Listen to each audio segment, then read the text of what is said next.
एक और bank US में कोलैप्स कर गया। अब तक पिछले 60 डेज के अंदर 5 यूएस बैंक कोलैप्स कर चुके हैं। SVB, signature bank, Silvergate, Credit Suisse और अब फर्स्ट रिपब्लिक भी कोलैप्स कर गया है। जैनेट येलन ने कुछ दिनों पहले एक स्टेटमेंट दी थी कि यूएस का commercial banking system sound and stable. Clearly she was lying at our face. हो ये रहा है कि जब फेडरल रिजर्व ने एग्रेसिवली रेट हाइक्स किए तो उससे जो बैंक्स की बैलेंस शीट पे एसेट्स होते हैं in the form of treasuries and bonds वो डीवैल्यू हो गए, क्योंकि बॉन्ड की कीमत और इंटरेस्ट रेट आपस में इनवर्सली रिलेटेड होते हैं। तो इंटरेस्ट रेट बढ़ा, बॉन्ड की कीमत कम हो गई। तो जो बॉन्ड्स उन्होंने लास्ट 2 ईयर्स में बाई किए होंगे अब उनकी कीमत वो नहीं है जो उन्होंने पहले पे की थी। तो उनकी बैलेंस शीट पे अनरियलाइज्ड लॉसेस हैं जो हर कोई देख रहा है, क्योंकि ये पब्लिक इन्फॉर्मेशन होती है। तो जो ट्रेडर्स होते हैं वो उसको शॉर्ट सेल करते हैं। फर्स्ट रिपब्लिक का जो स्टॉक था लास्ट मंथ वो था $115। आज के मुताबिक उसकी जो स्टॉक की प्राइस है वो है $2 समथिंग। हो सकता है नेक्स्ट वीक वो पेनी स्टॉक बन जाए। तो ये चीज़ें सबको नज़र आ रही होती हैं। फर्स्ट रिपब्लिक और जितने दूसरे बैंक्स कोलैप्स हुए वो काफ़ी एक्सपोज हो चुके थे पब्लिक के अंदर। ऐसे बहुत से रीजनल बैंक्स हैं यूएस में एंड इन यूरोप जो इस सेम इशू, इस सेम चैलेंज से गुजर रहे हैं। अभी वो मेन स्ट्रीम न्यूज़ के सामने नहीं है इसलिए बचे हुए हैं, लेकिन this issue is going to be consistent and contagion across the entire banking system. कुछ हद तक मेरी थीसिस ये कहती है कि ये ऑन पर्पस होने दिया जा रहा है।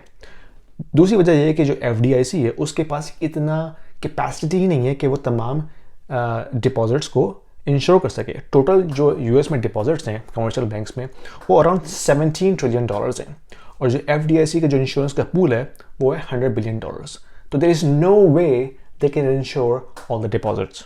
ठीक है, तो कुछ हद तक ये बात हो रही है कि ये सारा जो है वो प्री प्लान गेम है और ये जानबूझ के ऐसा होने दिया जा रहा है क्योंकि छोटे बैंक्स को ख़त्म करना है ताकि बड़े बैंक जो हैं उनको हथियाएं। ये प्लान है। और फाइनली एक ऐसा सिस्टम क्रिएट करना है जिसमें कि पब्लिक जो है वो खुद गवर्नमेंट से कहे, फेडरल रिजर्व से कहे कि भाई I don't trust these commercial banks any more and I need assurance, protection and safety from you to protect my deposits. याद रखिएगा फेडरल रिजर्व इस वक्त कमर्शियल बैंक्स के साथ सिर्फ बिजनेस कर सकता है, हम जैसे आम लोगों के साथ नहीं। This is part of federal reserve act. लेकिन वो दिन जब आएगा जब सिस्टम इस कदर करप्ट हो चुका होगा कि लोग कहेंगे कि भाई federal reserve come and help me out. जब लोग खुद कहेंगे then Congress will change the federal reserve act and then federal reserve will take over the entire banking system. क्योंकि फेडरल रिजर्व की जो बैलेंस शीट है वो है infinite. They have a licence to print money as much as they can without any constraint. तो ये पूरा एक गेम है जो कि मुझे नजर आ रहा है। I have no proof to prove this, but this is just my thesis. This is going to happen. Could be speculation, who knows? But ये सारी चीज़ें आहिस्ता आहिस्ता आपको नजर आ रही हैं होती हुई आपकी आंखों के सामने। तो गेम यही है कि CBDC कोई एक नई करेंसी नहीं होगी। It is just the same currency, but it is going to be the liability on Federal Reserve balance sheet. क्योंकि अभी फेडरल रिजर्व आपसे बिजनेस नहीं करता, फेडरल रिजर्व कमर्शियल बैंक से बिजनेस करता है। कमर्शियल बैंक्स का काम आहिस्ता आहिस्ता ख़त्म होता जा रहा है। The moment that commercial bank is gone and Federal Reserve becomes the bank in the town, this is the moment when we say CBDC is finally here. तो इन चीज़ों पर नज़र रखिए। मैं भी आपसे इस चैनल पे इन चीज़ों के बारे में बात करता रहूँगा, आपको इन्फॉर्मेशन देता रहूँगा।